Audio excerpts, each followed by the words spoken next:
So getting your, well, mad hectic turbo flutters in Australia.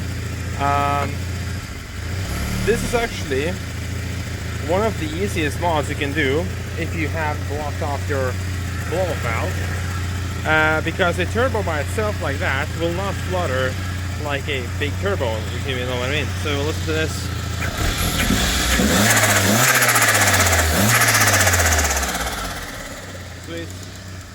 So it is like many tiny high-pitched flutters.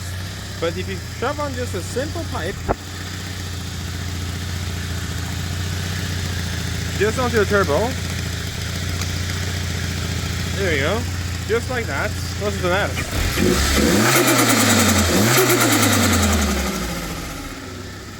So that's how much of a difference a so-called dose pipe will do to your turbo flutter.